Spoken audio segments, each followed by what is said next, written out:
Welcome back to this week's edition of Business Forum. The government of Uganda announced a self-imposed ban on the export of vegetables, especially pepper, to the European Union. The ban comes after looming threats that the European Union was about to ban vegetables, which would have made it so hard to regain access to that market.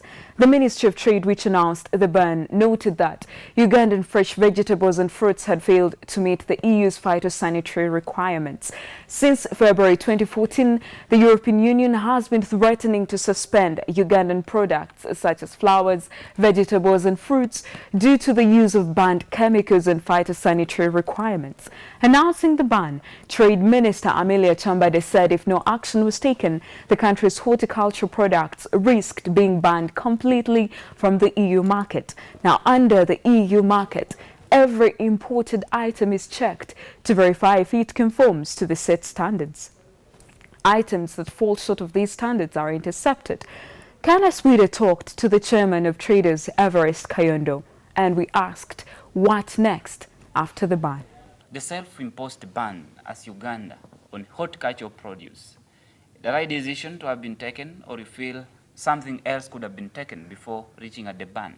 Yeah, I would have appreciated myself if this ban was imposed after taking precautionary measures and after maybe trying to prevent not even the ban to take place. But where I have a issue with the ministry together with the government, for us as businessmen who have been urged by government always to diversify and to stop restricting ourselves on imports.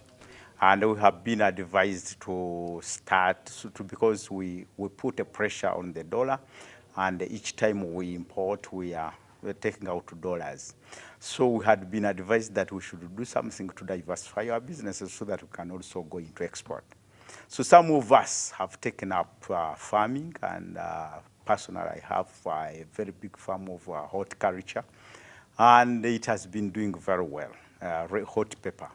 It has been doing well, but it is very unfortunate because we don't have extension workers. We only rely on the advice of the agronomists, and these agronomists are not ours. They are actually employed by the traders who deal in these farm products and pesticides. So what we do is sometimes we take pictures of our crop, then tell them and they advise us, or we tell them at what stage these crops are so that we are advised on which pesticide to use or not. And this is very unfortunate because we would have expected the extension workers, and personally I've been looking for these extension workers to come and visit my farm, because we have issues at the farm where I should be advised as a farmer. And if the ministry is just seated in office and they are keeping quiet, they are not helping the farmer to be advised rightly to what spray to use and at what time to use it and how to use it, what quantities, how to mix. Nobody is at the farm to help in these ventures. And it becomes very dangerous when you simply put a ban, and whether it is self-imposed or it is externally generated. But as long as you are not taking precautionary measures, what are you doing? Corrective measures to make sure that this thing does not recur. Who determines the quality? Yeah, the quality, usually what happens, for you just pick, because you have not been advised by anybody. You have been relying on the agronomist. And when you pick, you take it to the exporter. The exporter usually has quality controllers, and these quality controllers start sorting out. They say this one is not acceptable, this one is damaged, this is what. And finally, what they have sorted, which is acceptable, it is weighed and you are paid.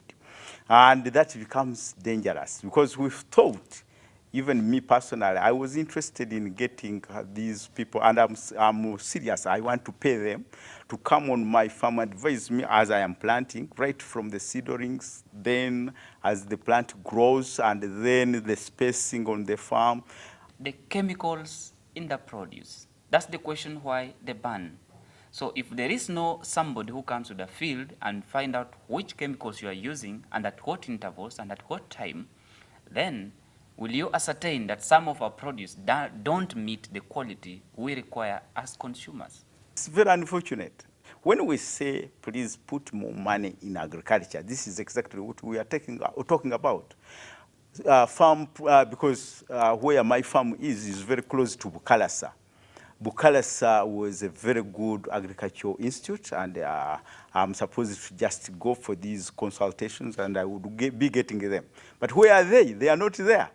These farm institutes which would be training the extension workers are no longer. They are just defunct. Like Arapa is no longer. Then this Bukalasa is just a shadow of itself. And this is where they should place the money. So when we are talking about modernization of agriculture, this is exactly what we should be doing, such that we know what to use at what time. When it comes to irrigation, I should be having these people to help me to lay the pipes, to get the right gauges, and to do because for me, I'm ready to finance, but I need the technical people to do it. With all that not available, there are no extension workers, agronomists. You take picture of what you're doing, you take to him wherever he is. He's not on the farm. You are banning the produce not for export. You're not banning the produce to be consumed locally. How safe are we in Uganda then? Who consume this, what you're producing? Because if we are just continuing also to produce, and what has been rejected for export, you have to locally consume. Again, for us, we are also vulnerable. Because why should another person, human being like me, not say this one is not safe for human consumption, and why should I take it?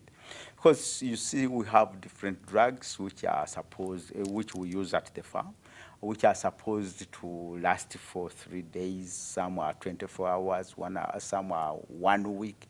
But farmers will pick according to the advice of the agronomist. But you might not tell him all of the details. And sometimes when you tell him about all the details, again, there are some changes which occur in between. For instance, last year, we had issues. Again, it was because of the rain.